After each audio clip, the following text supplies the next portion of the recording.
Welcome to Over the Line, where we challenge everything you've been told about health and wellness. We're here to shake things up for anyone over 40 who's ready to go beyond the basics. Join us as we dive into the radical side of fitness and mindset. We're talking about why we're not afraid to break the rules and how our own lives have been transformed. Ready or not, let's jump in. Hi, you're listening to Over the Line. I'm Tina Hiatt, and this is my co-host Guy Jones. And today we are talking about our wake up and go to sleep rituals. And so I'm going to start with Guy because he is more consistent than I am. Yeah. Go ahead, Guy. What do you do? Right. So, my consistency consists of I get up in the morning around about 4 o'clock. I don't set the alarm because back pre-pandemic, I would wake up at 6 o'clock in the morning with the alarm, get the massive adrenaline shot, and then wake up feeling miserable. And so when we didn't have to get up at any point in time, and all my friends were waking up at 10 o'clock and then sitting on the sofa eating cake all day long and crying because it's like we're all going to die, I was getting up at 4 o'clock in the morning, straight into my garage, smash out 100 press up, bodyweight squat, plyometric squat, burpees, and then I could have my coffee and read my book until whatever time my wife woke up and told me I had jobs to do. Now I get up around about 4, I go out into the garden, I do qigong and deep breathing, and which is there's a spiritual element to it as well. So it's almost like I'm moving and I'm praying and I'm breathing and doing all of that at the same time, and I'm just letting my mind wander as well. It's very good for, I would imagine, for mental health. I've never really suffered from mental health issues. I've always been crazy. Okay. Yeah. That was a terrible joke. I know it's a terrible joke because I've done it before, and it's gone down like a lead balloon before. So do that. Then I get up. Then I have my coffee, which is my one thing that I do that is allegedly really bad for you, but I don't believe that for a second, because if it was, I probably would have got ill because of it. And then I read my book, whatever that book is, and I just picked up a new one this morning, which is to do with the hidden coding inside of certain number sets, and that just I spent an hour on that one, and then I walked away with my brain crushed because although the first part was quite exciting, the second half was just what am I reading? Oh my god! And then so from there I went to the gym, and that's my normal routine. So I'm going to ask you, how long do you stay at the gym? How long do you work out for in the mornings? So depending on what I've got to do in the day, if I've got a long drive to get to work or a longer drive to get to work, then it might be an hour and a half. But generally, I aim to be in there for 2 hours. The first half an hour to 45 minutes is spent mobilising and stretching. And then once I feel decent, then I'll start warming up and then I'll get into it.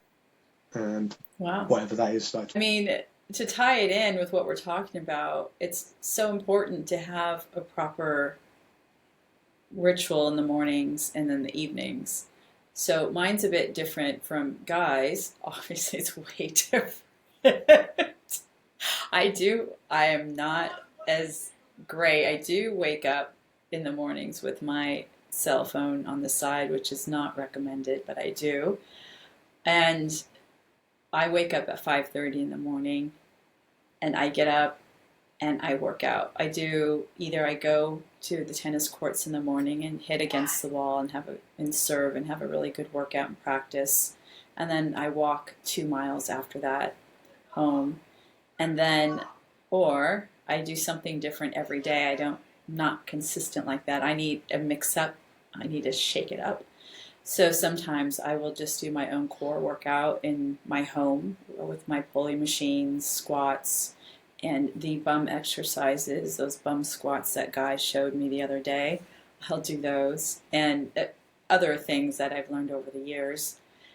Or I have this DVD that I use, Ripped in 30, and I like her because she gives you the full body. So it's not just isolated movements, it's the entire body. And if I don't do that in the mornings, I will do a 4 mile walk, but not just a stroll. It's a power walk as fast as I could walk and into my favorite coffee shop. Just, a treat, my cappuccino treat when I get there. So, of course, water. Water's very important.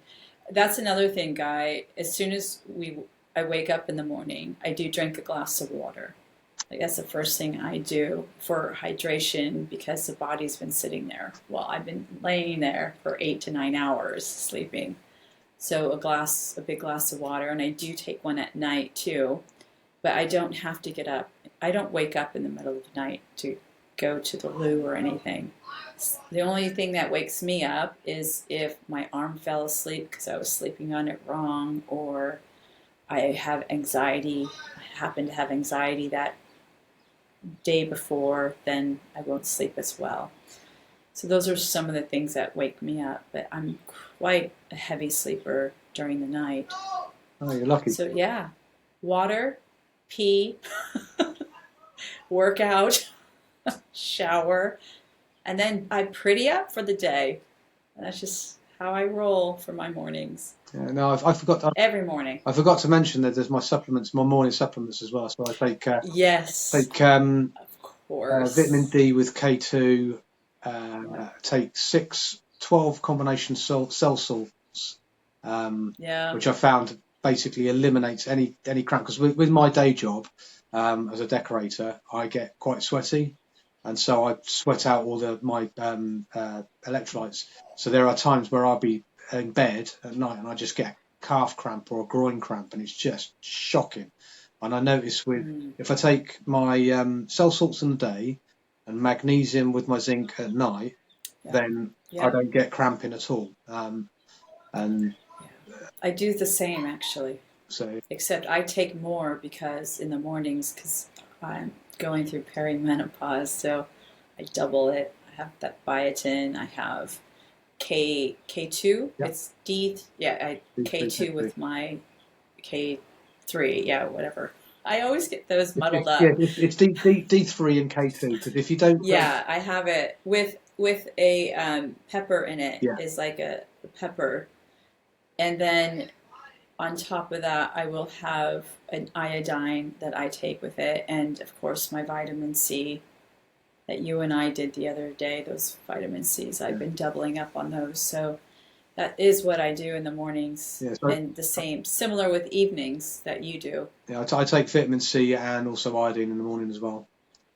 Yeah, And yeah. I take another thing called aquan, which is gold frankincense, monatomic gold, frankincense, myrrh, and it's suspended in two different types of pure water that have been structured.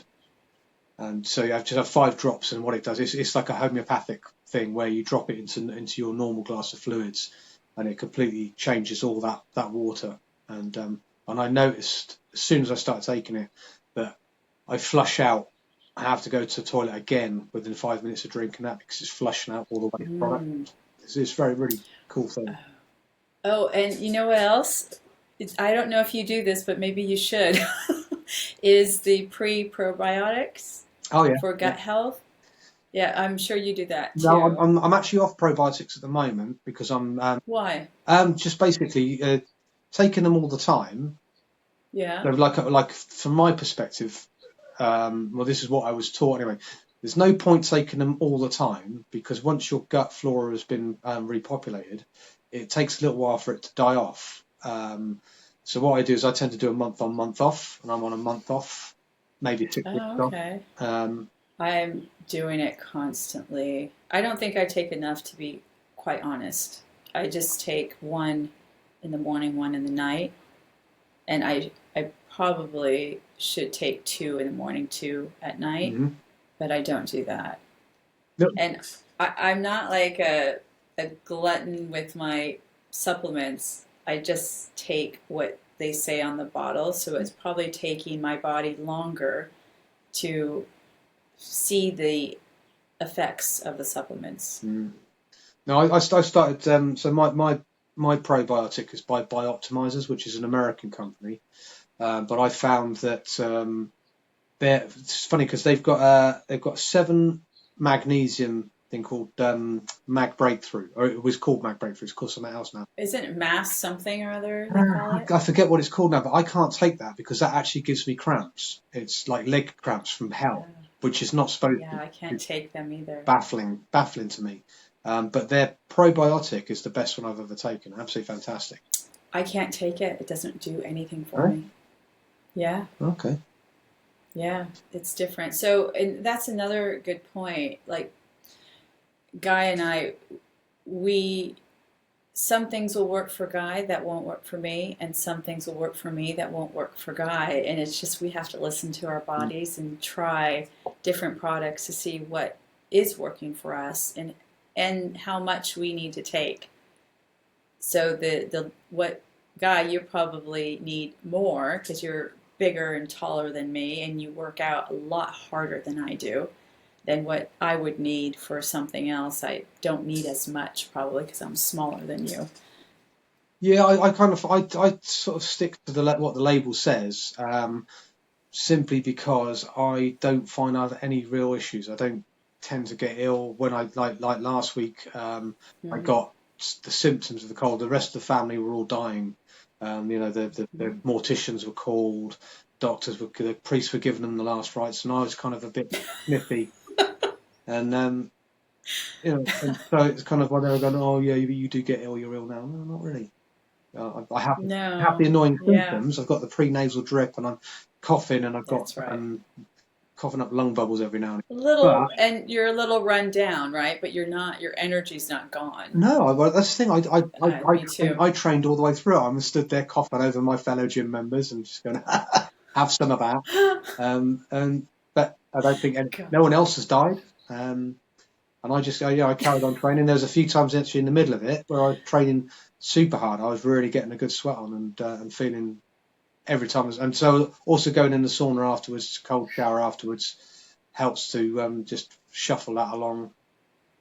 And Yeah, I'm a warm shower girl, and I will do cold water once in a while. Probably once a month, I'll turn on that cold. But it's getting colder here in England, and I'm actually having trouble getting out of bed now these mornings. So I'm up at 5:30, but not out of bed at 5:30. I'm out of bed at 6:30, right, and I stay warm and cozy for an hour in bed, and I'm like my head's turning, and see, I yeah, can't do that. Once I'm awake, like you got to get up. maybe once in a blue moon, I will sort of like I'll take a holiday approach to waking up and just go, do you know what? I'm just going to lie it because if I'm comfortable, which is generally one of the things, I don't wake up comfortable. I'll normally twist myself into a knot, and then all of my body weight's going through one hip, and just you know what? This is really uncomfortable and it's life saying Got get to up. get up. So I will get up, but Mm. I can't generally anyway. If even though the alarm isn't going off, because when the alarm went off, I would literally before the thing had finished doing its first half second, my feet were on the floor and I'm already going, oh, panic, hair on fire, and and It is kind of like yeah, that. start literally, oh, for God's sake, shut up. So yeah, but I Yeah. don't put the alarm on anymore. But I still have that whole my eye. I wake up, right? I need a wee. Hip hurts. Roll out of bed. Get up, and my feet are on the floor, and I'm almost off the bed before my eyes have even opened up. Because it's just if I lie there, I'm going to get more uncomfortable, which is more annoying. Or if it's comfortable, I'm just going to lie there and I'm going to go back to sleep again. I know, it's so cozy. So, I am getting up before the alarm actually buzzes, to be honest. So I'm going to give it a go, not this week, but on the weekend. Do it on the I weekend. got a lot to do this week. Don't do it when it's important because it'll be a horrible thing if it went horribly wrong. Oh, I did I it through the know. first year of COVID. That's how I set. I mean, I was already half 5, 6 o'clock wake up. When I left the army, I was getting up at 5:30 every morning. I'd left the army and I started getting up Yeah. at 6, which is like a whole Well, hour also, later.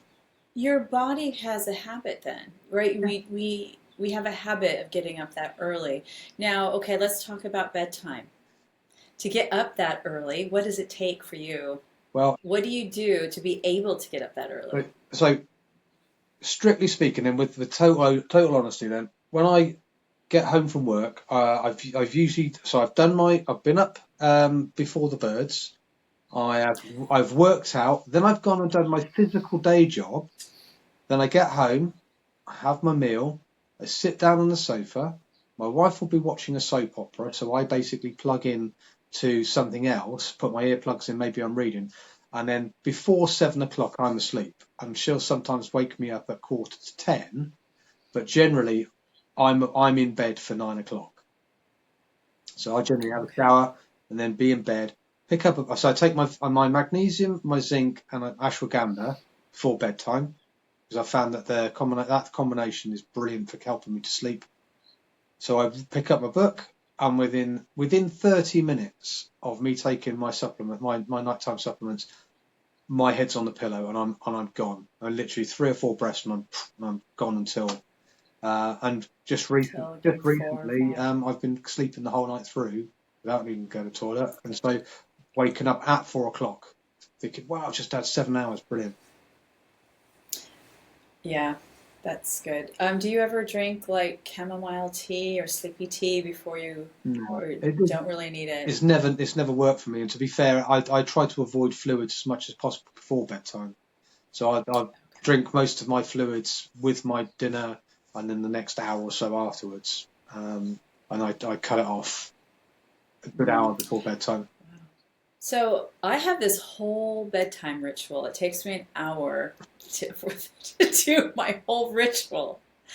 I At 8 o'clock I'll start getting ready for bed. So that means I take all my supplements before I go to bed, have a glass of water with it, and then I will take all the makeup off. I get unprettied up and put my creams on for bedtime, get my jammies on, go brush my teeth, take a pee, come back, do some more.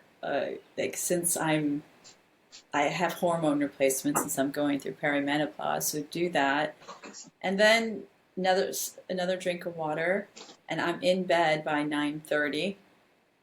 Well, I'm asleep by 9:30. Everything's off. Internet goes off every night at by 9 o'clock.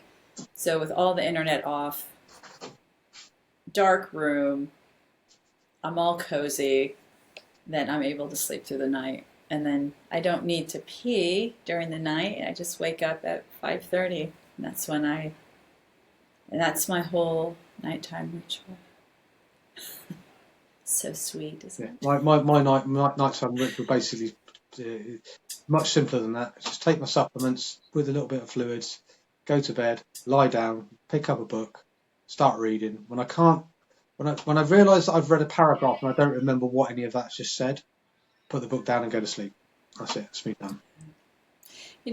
It does switch up too. Sometimes I'm on the phone with family in California, or sometimes I do journal because I'm going through something. So I'll journal at night before I go to bed so I actually can sleep.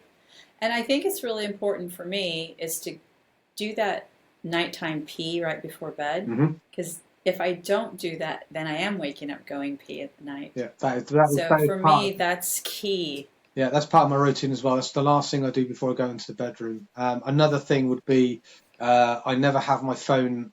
My phone is switched off at night. Okay. At 8 o'clock at night, my phone goes off and it's left downstairs, nowhere near me. It's Try near me. or try to You're avoid. so good.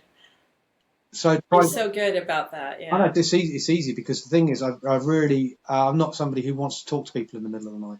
So if they can contact me, it's true. then and I've got my phone on next to my bed. So there's the electromagnetic field it's creating in the room that's going to spoil sleep anyway. And then there's also the fact that you can be woken at 3 o'clock in the morning, and that's never a good idea if you want to have a good night's sleep. So Yeah, and we can do a whole thing about EMFs and yeah, phones, and because there is well, for me, I put it on airplane mode at night. No one can get a hold of me on airplane mode, and no one can call me past, I think it's 9:15, my phone, or 9 o'clock or something. No one can call me. I won't get it because my phone's like, nope, she's supposed to be sleeping. I have an iPhone, so I'm supposed to be sleeping. And if you just make those settings, no one can call you in anyway. try to live my life by that Um, rule. So to wrap it up, like with our wake up and sleep schedule, I'm just hoping someone got something Yeah. valuable from us. And I mean, I'm actually, to be quite frank, I'm really tired now. So I'm trying to take care of myself and go to sleep. I'm starting to go to sleep earlier. I've been out late the past week and on the go, and that's usually not what I do. So now catching up with my sleep and my health and what I need to do for myself. So it is bed at 9, wake up at 5:30, 6 o'clock sometimes, and keep my rituals up so I can maintain and feel refreshed again. And I mean, another thing as well is if you're able to fit it into your day, a power nap doesn't go. You know what? That is really good because during the day sometimes I'm just like, wow, I'm just feeling it, like I'm fading. Mm, no, And I know there's that 3 o'clock, that 3 o'clock thing, and people get really tired and have to have a coffee or a chocolate or something to spruce them back up. Um, Even during that time will be a good time for the power nap, wouldn't it? yeah, but yeah, just literally, if you can go with what your body wants. If your body's Hmm. hungry, eat. When If it your body's wants. not hungry, don't eat. If your body's thirsty, drink. If it's not thirsty, don't drink. If you're tired, sleep. And if you're really, really like you go back a few years ago when I was competing in powerlifting and strongman, I would train specifically and I would have goals. And if I didn't hit those goals, I'd become extremely frustrated. But the goal was there would be like weekly goals, monthly goals, and then there'd be a competitive goal. So on the day of the competition, I would try to achieve this amount of weight lifted or whatever my goal was. Now I don't have that, so I often I'll go to the gym and think, oh, today I'm going to do this, and like today, literally thought, you know what? If I do that, I'm going to destroy myself for the rest of the week. So I'm going to work hard for a short period of time, then I'm going to have a sauna, then I'm going to go home, and I feel pretty decent now. I could be feeling like I was dead Yeah. because I thought I Yeah, do something. exactly. And I'm really tired, so my body needs to rest. So I'm not going to go power lift or do something crazy like that. But I am going for longer walks. I'm still moving my body, even though I do need to regenerate myself from my lack of sleep that I've been putting myself through. Well, I mean, long walking is or like walks of a comfortable nature are extremely tonic anyway. They're like part of the reason why people actually feel feel healthy after a walk. That's As right. long as you don't be Yeah, walks are so healthy going out. Just getting outside, guy. No breathing. matter what the weather. Yeah, Yeah. get fresh air. I mean, I've probably said this before, but I know that the first year that I didn't get a cold in the winter was the year that I was working outside all summer. Then I got a job in the September, and it went all the way through to January. And I worked through all the cold and flu season as far as I could I remember that. outside, freezing cold, soaking wet, all throughout the whole of the winter. Didn't get a sniffle, and that was that was one of those. That's interesting because normally at this time, All right. Well, my laptop's going to die. okay. The battery's almost out. So I'll speak to you soon, Tina. fun times. Speak soon. Take care. Bye. Bye bye.